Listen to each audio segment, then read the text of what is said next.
अगर बुलेट एंट एक grand finale है मेरे सबसे दर्दनाक डंक को ढूंढने में कीड़ों के साम्राज्य में, तो टरेंट्यूला हॉक मेरी लिस्ट में सबसे नीचे होना चाहिए। जिसका डंक मैं खाना चाहूँगा उनमें से, उसे फिलहाल के लिए हमने उस छोटे से गिलास में बंद कर रखा है। और सच बता रहा हूँ, वो देखने से खुश नहीं लग रही है।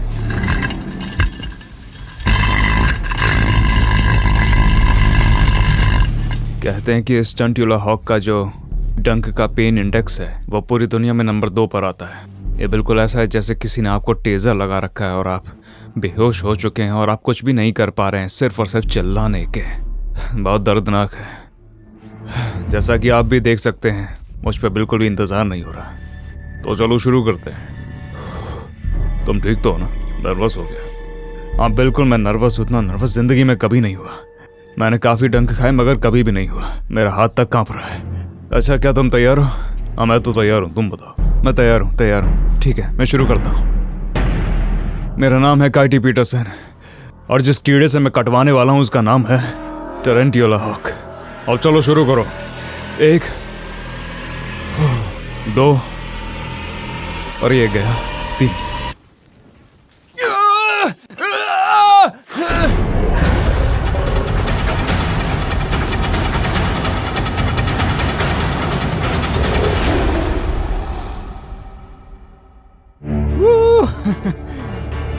हालांकि अगर मुझे इतने खतरनाक जानवरों के करीब आना है तो उसके लिए मुझे कोई खतरनाक जगह भी ढूंढनी होगी। और कभी कभी ये सब कहना बहुत आसान होता है करने से। मैं कुछ मिला क्या?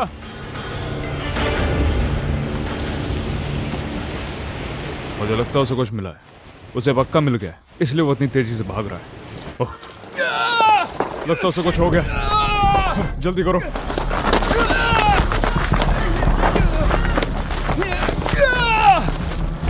क्यों, तुम्हें कुछ मिला क्या? मुझे मिल गया मगर मैं इसमें फंस चुका हूँ। मुझे लगा नहीं था ये वहां पर मिलेंगे। मैं तो उसमें कभी भी फंसना नहीं चाहूंगा।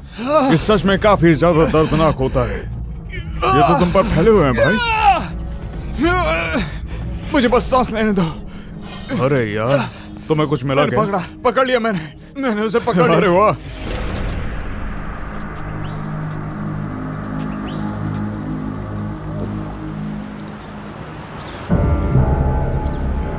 नर्वस हो?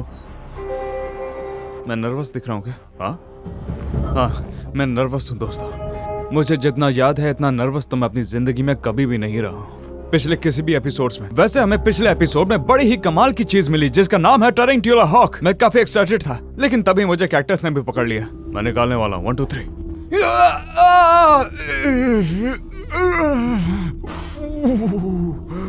उसके बाद मुझे एहसास हुआ कि मैंने क्या कर दिया। मैंने एक टेबल सेट कर दिया, वो भी आज के लिए, जिसमें मैं खुद को कटवाने वाला हूँ बड़े स्पाइडर वास्प से। और टरेंट्यूला हॉक का जो डंक है वो सबसे दर्दनाक में पूरी दुनिया में दरअसल दूसरे नंबर पर आता है। और जो इससे भी दर्दनाक है वो है एक बुलेट एंड का डंक। मुझे लगता है कि अगर मैं धीरे धीरे इन जैसे एक्सपीरियंस को गेन करना चाहता हूँ तो मुझे दूसरे नंबर पर जिसको लाना चाहिए वो जाहिर है किसी भी इंसेक्ट में से टरेंट्यूला हॉक ही होगी। इससे पहले कि मैं लूँ बुलेट एंड का चैलेंज। गहरी सांस। अच्छा ठीक है, आ जाओ। अब हम खेल शुरू करने वाले हैं। अरे भाई, ये बहुत दर्दनाक होने वाला है। तो फिर तैयार हो जा भाई। सोच के दर्द होने लग गया। ये सच में बहुत बड़ा है। ये स्पीसीज वास्प में से दुनिया की सबसे बड़ी स्पीसीज में से एक है, यूनाइटेड स्टेट्स में। भाई और बहनों, अब जरा आप खुद ही देखिए ना इस कीड़े को और आप खुद ही बताइए। टरेंट्यूला हॉक, जो कि टरेंट्यूला नहीं है और ना ही कोई हॉक है, मगर बिल्कुल हॉक की तरह ये शिकार करते हैं टरेंट्यूला का। दरअसल ये फीमेल जो करती हैं वो ये है कि आसमान में उड़ती हैं और कुछ केमिकल्स का पीछा करती हैं जो कि टरेंट्यूला के जरिए छोड़े जाते हैं, जिससे इन्हें पता चल जाता है कि टरेंट्यूला कहाँ पर है। ये नीचे बैठती हैं, उनकी जगह का पीछा करती हैं और सीधे उन्हें शिकार बनाती हैं। ये अपने आगे वाले हाथों का इस्तेमाल करके टरेंट्यूला को डराती हैं, उसे उसकी जगह से बाहर नहीं निकलने देती। और बिल्कुल यहीं पर शुरू होता है इनका बॉक्सिंग मैच। टरेंट्यूला हॉक टरेंट्यूला से बचती है, फिर काफी देर तक लड़ने के बाद उसे थका देती है, जिससे मकड़ी के फैंग्स आगे की तरफ हो जाते हैं, जिसे देखकर जाहिर है कि आपको यही लगेगा कि वो उस पर हमला करने वाली है, मगर ऐसा कभी नहीं होता। इतना भी आसान नहीं। ये हॉक दरअसल बहुत ही तेज है। जैसे ही मकड़ी अपनी फैंग्स दिखाती है, ये तुरंत रोल होकर उसके पेट की तरफ जाके उसे डंक मार देती है और इस वेनम की वजह से टरेंट्यूला तुरंत अपनी पैरालिसिस के स्टेट में पहुंच जाती है। अब देखिए, असल में टरेंट्यूला मरी नहीं है, वो बिल्कुल कुछ ऐसा होगा जैसे मुझे काफी दर्द हो रहा है, काफी ज्यादा दर्द हो रहा है। और यहीं से शुरू होती है भाइयों बहनों इसकी सबसे खतरनाक जानलेवा स्टोरी की कहानी। अब क्योंकि मकड़ी पैरालिसिस के स्टेट में होती है तो फिर टरेंटुला हॉक जल्दी से जाकर उसके पेट के ऊपर अंडे दे देती है। मगर अभी टरेंटुला मरी नहीं है दोस्तों, वो तो बस पैरालाइज्ड है। उसके बाद ये वहाँ से रफू चक्कर हो जाती है। मगर मकड़ी की कहानी तो अभी शुरू ही हुई है। उसके बाद मकड़ी अपनी जिंदगी की आखिरी गिनती गिनना शुरू कर देती है। जैसे ही लार्वा अंडों से निकलते हैं वो टरेंटुला को जिंदा खा जाते हैं। तो कैसी थी यह डरावनी कहानी इस इंसेक्ट की?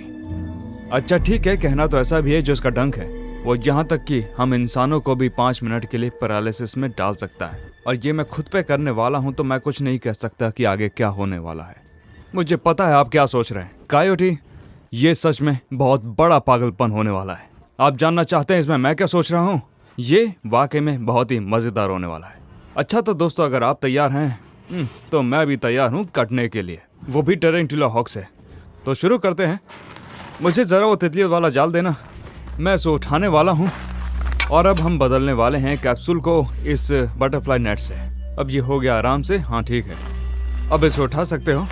मेरे पास यहाँ पर है एंटोमोलॉजी का एक बहुत जबरदस्त इंस्ट्रूमेंट, देखा आपने? इसका टिप असल में बहुत ज्यादा सॉफ्ट है। अब मैं जल्दी से इसी के जरिए वास्प को अब उठाने वाला हूँ। लेकिन सबसे पहले जो मैं करूंगा अपने हाथ को इसके अंदर डालूंगा, उसके बाद इस कैप्सूल को भी हटाऊंगा। और जैसे ये ग्लास का कैप्सूल हट जाएगा तुरंत नेट उसके ऊपर गिर जाएगा। उसके बाद मैं इस चीज को अंदर डाल पाऊंगा और उसकी मदद से वास्प को उठा पाऊंगा। ऐसे हम इसे बाहर निकालेंगे।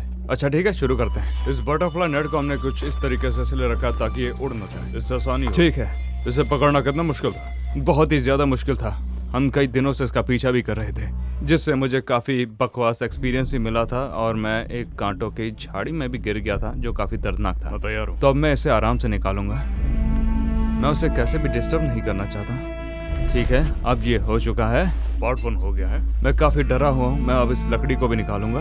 अब ये लकड़ी भी निकल चुकी है। अब मैं इसे बड़े ही आराम से इस तरीके से फोल्ड करने वाला हूँ। अब ये आखिरी छोटा ब्रेक होने वाला है। तो तुम्हारे दिमाग में क्या चल रहा है मुझे बताओ?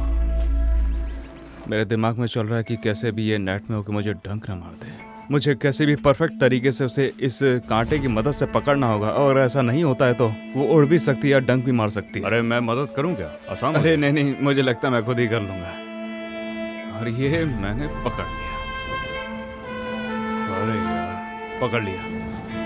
बिल्कुल इसी तरीके से हमें इसे पकड़ना था। तो भी जल्दी करो, क्या तुम इसके लिए तैयार हो? इसे कहते हैं द परफेक्ट होल्ड। अच्छा तो इससे पहले देखो तो मेरा हाथ कैसे कांप रहा है। जरा रुको। अरे जरा देखो तो, लगता है कि अभी हमला करते। ठीक है, मैंने इसे काफी अच्छे से पकड़ रखा है। मैंने इसे बहुत अच्छे से पकड़ रखा है। और बहुत अच्छे से पकड़ना बहुत जरूरी है क्योंकि ये उड़ भी सकती है और काट भी सकती है। अच्छा तो मेरे पास ये ग्लास का कैप्सूल भी है मेरे साथ में। मैंने इमरजेंसी के लिए रखा है। जैसे ये मुझे काटेगी मैं तुरंत इसके ऊपर रख दूंगा जैसे ये उड़ ना जाए। वैसे ही हमें ये बड़ी मुश्किल से मिली है और अगर ये उड़ गई तो हो सकता है कि हम ही को ये कई बार डंक भी मार दे। ध्यान रखना, अगर ये मुझे काटती है और मैं पैरालिसिस में चले भी जाता हूँ तब भी तुम्हें इससे उड़ने देना है, कैसे भी इसे पकड़ना नहीं है। हो सकता है कि ये कहीं जंगल में चले जाए और जाके छिप जाए। चलो शुरू करो। तुम ठीक तो? तुम ठीक रहोगे? मैं काफी नर्वस हूँ। इतना नर्वस मैं जिंदगी में कभी नहीं हुआ। क्योंकि अब मैं इसका डंक खाने वाला हूँ तो उसकी वजह से मेरा हाथ भी हिल रहा है। मैं शुरू करूँ ना? हाँ बिल्कुल करो ना, मैं तो तैयार हूँ। तुम तैयार हो? तो मैं करता हूँ। मैं हूँ कायोटी पीटरसन।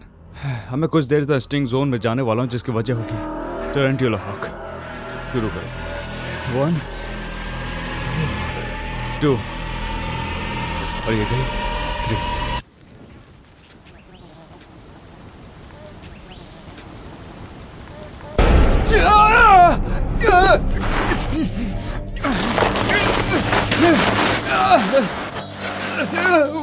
तुम ठीक हो?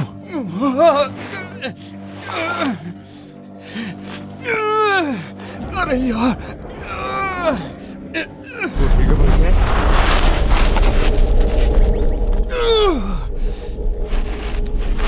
कैसा महसूस हो रहा है?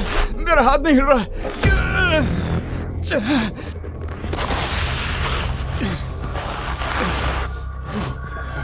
इससे कभी भी ज्यादा मैंने कभी दर्द महसूस नहीं किया।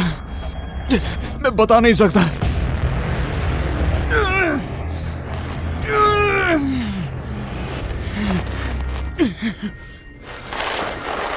तो ठीक तो है ना भाई? कुछ ज्यादा तो नहीं हो रहा? मुझे किसी को बुलाना चाहिए क्या? नहीं, मैं अपना हाथ महसूस नहीं कर पा रहा हूँ। मुझे लगता है कि मैं रोने वाला हूँ, मगर टीवी पे तो रो नहीं सकते ना। ऐसा लगता है कि मेरा हाथ अभी पैरालिसिस के स्टेट में है।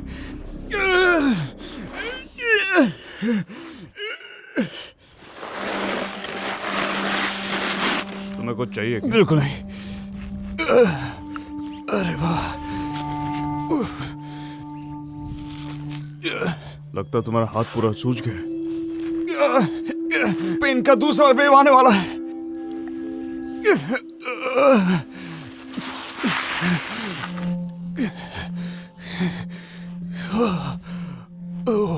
यकीन नहीं होता यहाँ तो पहुंच गया। वाह, आप लोग यहाँ पर देख सकते हैं, जहां जहां आपको लाल दिखाई दे रहा है वहाँ पूरे हिस्से में बुरी तरह से दर्द हो रहा है। ये लाल वाला जो निशान है, ऐसा लगता है मानो उस पे कोई टेजर पे टेजर लगाया जा रहा है। मुझे टेजर का दर्द तो नहीं पता, मगर मैं अंदाजा लगा सकता हूँ वो इससे ज्यादा तो नहीं हो सकता। मेरे पूरे हाथ में दर्द है। अब तो मुझे लगने लगा है ये सच में यहाँ का बहुत बड़ा मॉन्स्टर है, जो कि काफी गर्म भी है। मेरा हाथ बहुत ही गर्म हो गया है। अरे वाह, छूने में भी बहुत गर्म लग रहा है। जरा तुम छू के देखो ना, क्या वाकई में गर्म है? अरे हाँ, ये वाकई में बहुत गर्म है, एकदम तवे की तरह। मुझे लगता है मुझे थोड़ा चल लेना चाहिए।